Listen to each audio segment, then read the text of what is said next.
can never be the same again. The Siren of the Black Tides. Along the northern coast of Scotland lies the Moray Firth, a place where fishermen whisper old superstitions and warn each other never to answer voices that call from the sea. For the waters there are haunted by something ancient. Some call her a mermaid, others, a demon in borrowed skin. They name her the Siren of the Black Tides. And when she sings, men vanish. It was late autumn when 3 young sailors, Ewan, Callum, and Fraser, rowed out into the Firth. The sea was calm, almost too calm. The stars above were smothered by fog, and even the gulls kept silent. They rowed deeper, lanterns swaying, chasing the shoals of herring. But then, they heard it. A single note, drifting through the fog. Not wind. Not gulls. A voice. It was soft at first, sweet, almost like a lullaby. But beneath the sweetness was sorrow, a sound that pulled at the heart, and gnawed at the bones. Callum's eyes glazed. He whispered, "She's calling us." Ewan hissed, "Don't listen. Plug your ears if you must." But the song was already inside them, sliding into their veins, pressing into their skulls. The fog parted, and on a jagged rock, she appeared. Her hair, long and dripping, the color of storm clouds. Her eyes, a shade no human had ever known. Her lips curled into a smile that promised both love and death. From the waist down, she shimmered with scales, her tail twitching, fins sharp as blades. And she sang again. Callum stood. Before the others could stop him, he stepped to the side of the boat. The wood slipped beneath his boots. He toppled into the black water. Fraser lunged, reaching for him. But Callum was gone. The mermaid laughed, low and soft, then slid back beneath the surface. The ripples widened. And then, nothing. At last, Callum broke the surface. But instead of swimming back, he turned away, as though pulled by invisible hands. His head dipped once, twice, and then, his hand reached out of the water, before vanishing into the depths. Gone. Something brushed the side of the boat. A pale hand, webbed between the fingers. "She's playing with us," Ewan muttered, clutching his knife. The song returned, louder, sharper, pressing into their minds. Fraser whimpered, rocking back and forth, "Don't listen, don't listen." The boat lurched violently. Something huge surged beneath, lifting them halfway out of the water before slamming them back down. The lantern shattered. Darkness swallowed them whole. And then, a voice. "Ewan." It was Callum. "No." Ewan gasped. "You're dead." "Ewan." The voice gurgled again. Fraser peered over the side. "It's him. He's alive." A shape rose, dripping, pale. It looked like Callum, hair plastered to his skull, eyes wide with fear. "Help me," it croaked, reaching up. Fraser grabbed his hand. But the mouth split wide, far too wide, rows of teeth flashing in the dark. The thing lunged, and dragged Fraser screaming beneath the waves. The water frothed red. Then stilled. Ewan was alone. Shapes stirred in the fog. Faces, pale and grinning, eyes too wide. Voices of the drowned, weaving into her song.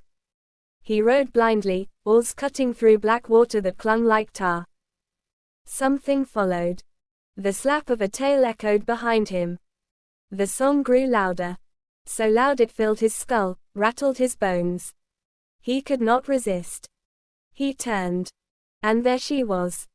Her face inches from his own. Her eyes glowing faintly in the dark. Her lips did not smile. They hungered. Ewan sighed once. And toppled into the sea. By morning, the boat drifted back to shore. Empty. Its wood carved with deep, curved scratches. No bodies were ever found. And to this day, when the fog rolls in across the Firth, you can hear her singing a song sweet enough to break your heart, and deadly enough to stop it. The Harpy of Glen Corran. Tonight's story takes us deep into the misty Highlands of Scotland, where legends still breathe among the mountains. And sometimes, they hunt. So settle in, dim the lights, and listen carefully. Because if you ever hear wings in the night, it might already be too late. The place was called Glen Corran, a narrow valley, smothered in mist, where sheep often vanished, and sometimes, hikers too. The locals whispered about a creature that lived there. A harpy. Half woman, half carrion bird. A shadow with wings as wide as a church roof. But to outsiders, those were just stories. Old superstitions. Nothing more. Ewan thought so too. He was a student from Glasgow, renting a bothy on the edge of the glen. When the farmer handed him the key, he gave one warning. Best stay out of the glen when the moon is high. You hear wings in the dark, you won't be coming back. Ewan only smiled, the way city folk do, when they think they know better. The first 2 nights passed quietly. But on the third, he woke to a sound that didn't belong. It was a cry. Not quite human. Not quite bird. A shriek that echoed through the valley, sharp enough to make his teeth ache. He told himself it was a fox, maybe an owl. But curiosity dragged him outside, lantern in hand, into the mist-choked dark. Down in the glen, he saw her. At first, a ragged figure hunched upon a boulder. Hair tangled and dripping. Then, wings. Enormous wings, stretching wide, glistening black in the moonlight. Her face turned toward him. Too long, too sharp. Her eyes, glowing yellow from hollows as deep as caves. And when she smiled, her teeth were jagged, splintered, like broken bone. The harpy slipped down from the rock, talons scraping stone, and circled him in the mist. You should not be here, mortal, she hissed. This glen is mine. And I am hungry. Panic flooded him. The marshy ground sucked at his boots. The lantern flame guttered. Then came her shriek. A sound so piercing it rattled his bones. Ewan dropped the lantern and ran. The mist tore around him. Wings thundered close behind. He felt feathers brush his shoulder. And the hot reek of her breath at his ear. Somehow he reached the bothy. He slammed the door shut, bolted it, heart hammering. For a long moment, there was silence. Then, tap, tap, tap.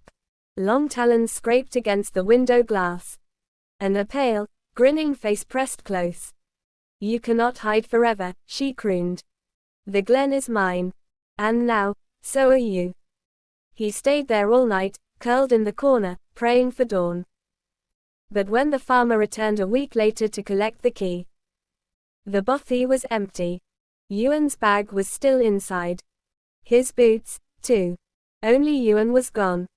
And they say, when the mist thickens in Glen Corran, you can still hear it. The shriek of wings above the valley. And a voice, half woman, half bird, laughing in the dark. If you enjoyed tonight's tale, remember to like, subscribe, and share it with someone who loves a good scare. And if you ever find yourself in the Highlands, stay away from Glen Corran after dark. Sweet dreams.